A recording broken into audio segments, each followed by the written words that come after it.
ATS वालों ने पकड़ लिया कि आप भड़का रहे हैं, आपने किसका अपमान किया है। सवाल जवाब हो रहा है। टोपी और दाढ़ी वाला था, मौलाना था, शेरवानी थी, तो आपने पकड़कर फौरन अंदर कर दिया। वहीं उत्तर प्रदेश के अंदर में कई सारे ऐसे लीडर हैं जो हिंदू मुस्लिम को लड़ाने के लिए बातें करते हैं। सोशल मीडिया में सैकड़ों वीडियोस मौजूद हैं, आप देखेंगे तो आपको पता चलेगा कि अनाप शनाप माइनॉरिटीज के खिलाफ गाली बकते हैं। किसी को एटीएस वालों ने पकड़कर अंदर नहीं किया। मौलाना मुफ्ती अब्दुल समी को इसलिए नहीं पकड़ा गया था कि तुम देवबंदी हो।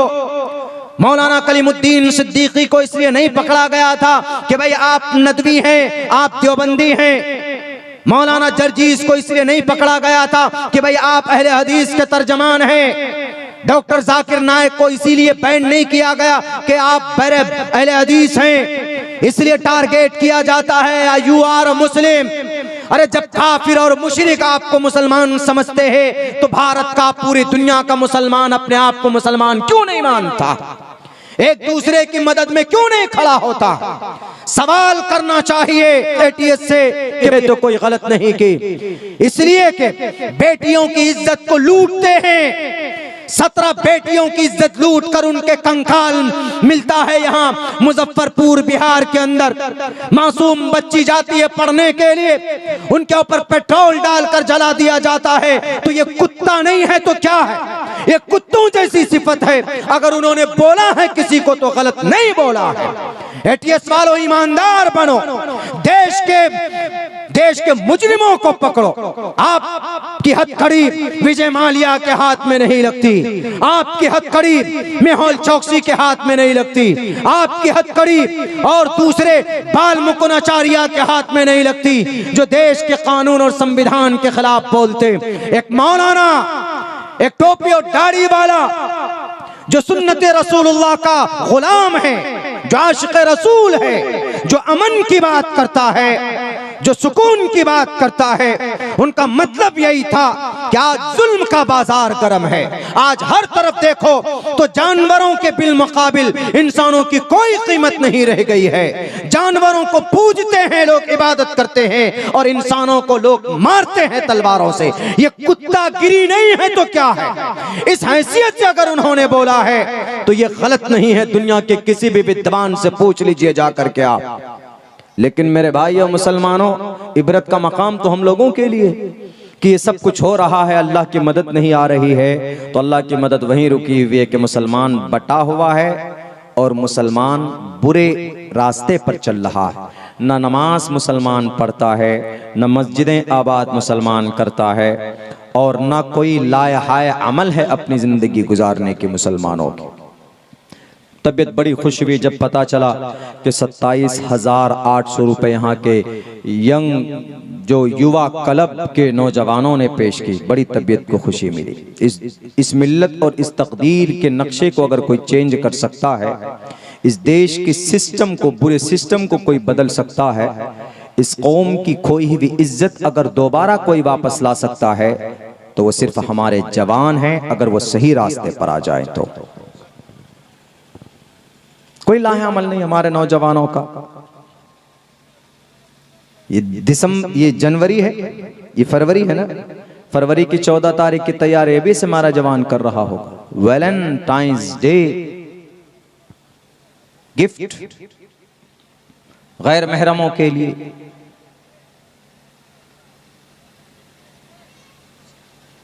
शरीयत के खिलाफ काम करने में हमारे कुछ नौजवान आगे रहते हैं।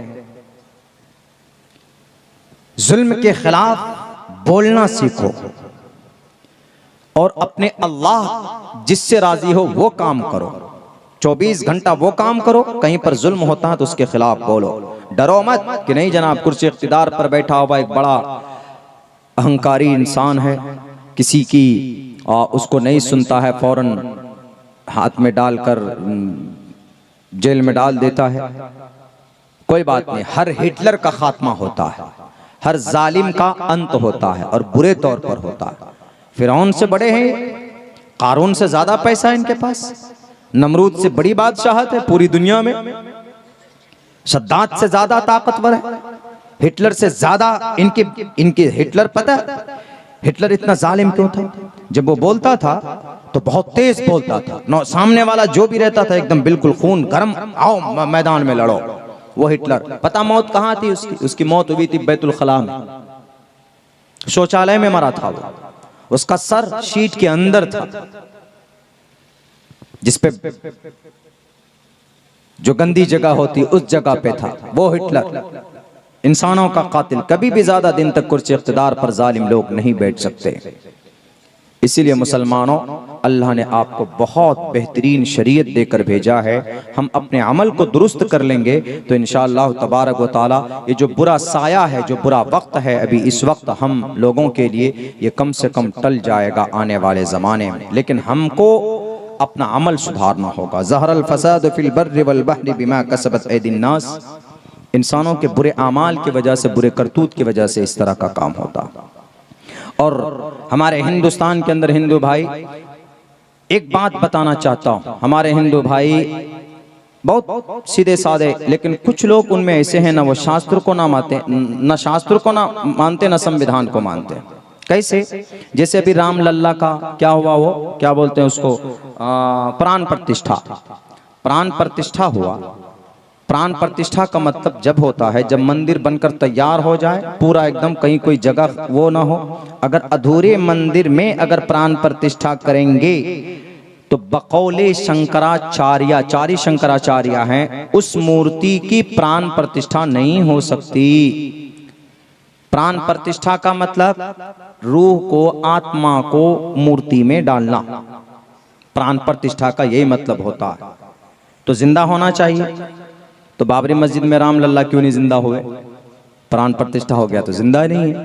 खैर चलिए, एक बात समझ में आती है, बॉडी में जान कौन डालता है?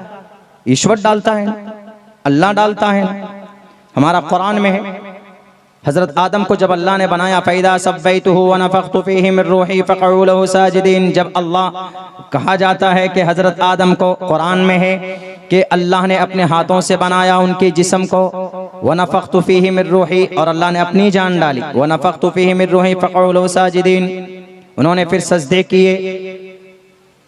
ये बात समझ में आती, चूंकि अल्लाह है, इंसान को जिंदा कर सकता है, इंसान को रूह दे सकता है और रूह निकाल भी सकता है। लेकिन यहाँ मामला उल्टा हो गया। यहाँ तो खुदा के बॉडी में जान डाले कौन? मोदी जी, जो इंसान है, इंसान जान डाल दे। चलिए वो भी नहीं, कम से कम शंकराचार्य तो होना चाहिए, पुरोहित तो होना चाहिए। नहीं, एक मोदी जी जिनको 10-15 श्लोक याद नहीं होगा, मेरे ख्याल से जिनको पूरी गायत्री मंत्र तो याद ही होगा, वो तो सबको याद रहता है, लेकिन और कोई उनको शिव मंत्र याद नहीं होगा। ओम करुणावतारम कर्पूर गौरम करुणावतारम संसार सारम भुजगेंद्रहारम, ये पढ़ा जाता है। जिनको वो नहीं, वो प्राण प्रतिष्ठा कर रहे हैं। प्राण प्रतिष्ठा के लिए हम लोग अगर मस्जिद की शुरुआत करते हैं, मस्जिद की इफ्तिताह होती है, तो पता है क्या करते हैं? किसी अल्लाह के बुजुर्ग को बुलाते हैं, अल्लाह के वली को बुलाते हैं, नेक इंसान को बुलाते हैं, आलिम दीन को बुलाते हैं। आइए, हिंदू भाइयों में आलिम दीन कौन है? उनका जो होता है शंकराचार्य होता है। पुरोहित जिनको बोलते हैं वो होता है जो शास्त्र को जानता है, एक एक मंत्र को जानता है। कैसे भाई प्राण प्रतिष्ठा होना चाहिए। यहाँ तो ये इतने बड़े बने कि वो तस्वीरों में मशहूर हो रहा है ना, मोदी जी इतने बड़े हैं और राम लल्ला जी के हाथ पकड़कर घुमा रहे, चलो जरा सैर करके आओ। अपने आप को बड़ा करने की कोशिश की। नहीं हो सकते मोदी जी आप। मर्यादा पुरुषोत्तम श्री रामचंद्र जी के कौल और फ़ैल के मुताबिक आपकी जिंदगी नहीं हो सकती। वो बड़े महान इंसान थे, मर्यादा पुरुषोत्तम। उनकी तारीख अगर बयान की जाए तो बहुत अच्छी बातें उनकी जिंदगी के अंदर मिलती है, जिनको आज नेस्त नाबूद कर दिया। इसीलिए ना तो प्राण प्रतिष्ठा के लिए एक मंत्र पढ़ा जाता है, हरि ओम महमनो ज्योतिर्जुखता माजस, आखिर तक है, मुझे पूरा याद नहीं होता है, नहीं हुआ।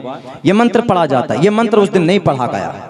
किसी भी मूर्ति की प्राण प्रतिष्ठा करना हो, 5 मूर्ति की प्राण प्रतिष्ठा होती, 5 ही मूर्ति के अंदर प्राण डाल सकते हैं। और 5 ही मूर्ति की प्राण डालने के लिए मंत्र है, छठी मूर्ति की नहीं है, 5 मूर्ति है। एक गणेश जी की मूर्ति है, शिव जी की मूर्ति, विष्णु की मूर्ति है, सूर्य की मूर्ति है, देवी की मूर्ति। ये 5 मूर्ति में जान डालना हो तो ये मंत्र पढ़ा जाता है। छठी किसी की मूर्ति में अगर जान डालना हो तो मंत्र नहीं है और नहीं डाला जा सकता। उनमें से श्री रामचंद्र जी की मूर्ति है ही नहीं। तो इससे यह पता चलता है कि श्री रामचंद्र जी की मूर्ति की पूजा नहीं की जा सकती, उनकी भक्ति नहीं की जा सकती। क्यों? क्योंकि वो खुद ही मर्यादा पुरुषोत्तम थे, वो खुद ईश्वर को मानते थे। सत्यवती राम रामाय नमः। सीता को पकड़ कर लाया गया, सीता झुकने लगी रामचंद्र जी के कदम को पकड़कर, तो उन्होंने कहा कि नहीं मैडम मोहतरमा, मेरे कदम को मत छूइए। सत्यवती राम रामाय नमः, राम की खुदा को झुको, यानी मेरे खुदा के सामने झुको, मेरे सामने मत झुको। इसीलिए न शास्त्र को मान रहे हैं कुछ लोग, न भारत के संविधान को कुछ लोग मान रहे हैं। ये ऐसा जमाना चल पड़ा है कि बड़े ही आश्चर्य की बात है, बड़े ही अफसोस की बात है। लेकिन मेरे मुसलमानों, मेरे नौजवानों, इस वक्त आप लोगों को दिशा तय करना है। सबसे पहला काम वैलेंटाइंस डे नहीं मनाएंगे, सबसे पहला काम नमाज शुरू करेंगे। सबसे पहला काम कि कोई गलत गैर महरमों से बात नहीं करेंगे, शराब नहीं पिएंगे, जिना नहीं करेंगे और जितने भी खुराफात हैं वो नहीं करेंगे। कुरान की तिलावत कम से कम सीखेंगे। आप कुरान से मोहब्बत कीजिए, कुरान आपसे मोहब्बत करेगा। कुरान की हिफाजत अल्लाह करता है। जब आप अल्लाह की किताब से मोहब्बत करेंगे तो अल्लाह आपसे मोहब्बत करेगा। जब अल्लाह आपसे मोहब्बत करेगा तो फिर कोई बातिल ताकत, कोई माय का लाल आपको छू नहीं सकता, आपको टच नहीं कर सकता। हमारी चीजें ऐसी बर्बाद नहीं हुए। बाबरी मस्जिद पर बरसों से नमाज नहीं हो रही थी। मस्जिद ज्ञान वापी ज्यादा जुमे को आबाद होते थे। बैतुल मक़दिस अड्डा बना लिया गया था, पिकनिक प्लेस। कुर्तबा की जामे मस्जिद कई कई दिन तक अजान नहीं होती थी। अल्लाह ने कहा अच्छा, मेरे मुक़द्दस घर को बेहुरमती करते हो, नहीं चाहिए। या अय्युहल्लज़ीना आमनू मन यर्तद्द मिनकुम अन दीनी, अगर तुम दीन से, शरीयत से, मस्जिद से, मदरसों से, कुरान से, हदीस से अलग होगे, चले जाओ, कोई जरूरत नहीं है। फसौफ यअतिल्लाहु बिक़ौम, हम एक ऐसी कौम को पैदा करेंगे जिनसे मैं मोहब्बत करूंगा और वो मेरी बातों को मानेंगे। आज वही जमाना आ रहा है। मुसलमानों को मस्जिद से मोहब्बत नहीं, नौजवान मोबाइल में खो गया। हमारे नौजवान यूट्यूब, टीवी के अंदर, फेसबुक के अंदर में अपनी जिंदगी तबाह बर्बाद करने लगे। जवानों की जवानी सजदे में होनी चाहिए। जवानों की जवानी अपनी सेहत, उनकी मुकम्मल जो बॉडी है, उनकी जो ताकत है, अल्लाह की इबादत के लिए होना चाहिए। नहीं हो रहा है। नाजायज चीजों में गलत वीडियो देखते हैं, फिल्में देखते हैं, टीवी सीरियल देखते हैं, वेब सीरीज देखते हैं। एक लड़ा इस देश के अंदर जवान, अभी एक फारूकी साहब वो मेडल जीत कर लाए बिग बॉस के, उससे तो पूरी दुनिया पागल। वो तुम्हारा रोल मॉडल नहीं है। और एक नौजवान कम से कम 8-10 डिग्रियों वाला जो आपके वजूद के लिए लड़ता रहा, शर्जिल इमाम 3-4 साल से जेल में है। जब किताब है, जब आपकी डॉक्यूमेंट्स को देखने की जरूरत पड़ेगी, कोई इस फारूकी को याद नहीं करेगा। उस वक्त अगर तारीख में किसी का नाम दर्ज होगा तो शर्जिल इमाम का नाम दर्ज होगा। पढ़ा लिखा होने के बावजूद आपकी लड़ाई लड़ करके गया। आपके लिए लड़के इस देश के जालिम लोगों को कहकर गया कि भाई तुम जालिम हो, तुम देश के कानून का उल्लंघन कर रहे हो, ऐसा कह करके गया। आपका रोल मॉडल आपके नबी हैं, आपके हीरो आपके नबी हैं, ये मुनव्वर नहीं है। ये बिग बॉस के अंदर कमर हिलाने वाले, ये 2 रुपए के ये हिजड़े, ये बहरूपिये नहीं है। मजूसी बुत परस्त हो सकते हैं वो। आपका रोल मॉडल हजरत अली हो सकते हैं, आपका रोल मॉडल हजरत उस्मान हो सकते हैं, आपका रोल मॉडल मुआज मुअव्विज हो सकता है। हमारी समाज की बहन बेटियों, आपका रोल मॉडल अम्मा आयशा है, आपका रोल मॉडल बीबी फातिमा है, आपका रोल मॉडल अम्मा खदीजतुल कुबरा है। इसीलिए ज़रूरत है आज इस वक्त कि भाई हम अपनी नस्ल के अंदर दीनी शऊर पैदा करें और जो हमारी मस्जिदें हैं इन मसाजिद को हम आबाद करेंगे तो इंशाअल्लाह आज भी वही अल्लाह है जो अबरहा को तबाह जिसने किया था, आज भी वही अल्लाह है जिसने फिरौन को गर्क किया था, आज भी वही अल्लाह है जिसने कारून को ज़मीन में धंसा दिया था। फ़ख़सफ़ना बिही व बिदारिहिल अर्ज़। ये क्या है ये लोग? पेशाब करने वाले खड़े होकर, शराब पीने वाले, कोई हैसियत नहीं अल्लाह की नज़र में इन लोगों की। इसीलिए आप अल्लाह का हो जाएं तो अल्लाह आपका हो जाएगा इंशाअल्लाह। अच्छा अमल करेंगे हम लोग, अल्लाह आपके ज़िंदगी के अंदर बरकत दे और अच्छा सोचने अच्छा करने के बहुत बेहतर वो दे। मुझे यकीनन आज मैं बहुत ज़्यादा गमज़दा हूँ मेहमान के ना आने की वजह से, लेकिन उनकी भी मजबूरी रही है। लेकिन आइंदा उन्होंने वादा किया है कि इंशाअल्लाह मैं दारुल वक्फ बारसोई के अंदर मैं हाजिर होऊंगा। हालांकि मैं किसी को अपनी उस पे जिम्मेदारी पे मैं बुलाता नहीं हूँ, मेरी वो आदत ही नहीं रही। पहली बार मैंने अपनी उसमें मैंने कहा कि मैं चूँकि वो मुझे बुलाते हैं, 2-3 मरतबा गया हूँ और अल्लाह ने बड़ी वसअत दी है। वो जवान है, आलिम दीन है, 1300-1400 करोड़ रुपए का टर्न ओवर है उनका एक महीने के अंदर में। उन्होंने 18 मदरसों को गोद लिया हुआ है, मतलब मदरसे का राशन और मदरसे में जितने भी असातिज़ा पढ़ाते हैं उनकी तनख्वाह वो हर महीने में भेजते हैं 18 मदरसों में। तो उन्होंने खुद से कहा था कि मैं सीमांचल में जाना चाहता हूँ, तो उधर इलाके में घूम कर आना चाहता हूँ। वो यहाँ घूमने के लिए आ रहे थे। यहाँ पर उनकी जो नीयत रही होगी, बहुत दिन से कह रहे थे, हमने कहा कि बिल्कुल आइए हमारे सीमांचल में घूमने के लिए। तो तिजारत भी करते हैं, लुटाते भी हैं, अक्सर उलमा उनके यहाँ जाते भी हैं और आलिम दीन है, इज्जत सम्मान करते हैं। नहीं पहुँच सके, हमारी पूरी तरतीब सेट थी, यहाँ तक के लिए उनके लिए अलग से इंतज़ाम भी किया गया था। बाज़ाब्ता मैंने खुद से टिकट बनाकर उनको भेजा और उन्होंने 4 दिन पहले ओके किया कंफर्म कि मौलाना सब चीज़ रेडी है। बल्कि आज फजर की नमाज के बाद उनका खुद से मैसेज आया कि क्या तरतीब रहेगी, आप हैदराबाद से कब चेन्नई पहुंचेंगे, चेन्नई से कितने बजे की फ्लाइट। मैंने कहा कि 10:09:50 की मेरी डिपार्चर है, मैं एयरपोर्ट लैंड कर जाऊंगा 12:35 पर। मैं 12 ही बजे लैंड कर गया, उनकी 12:50 पे थी।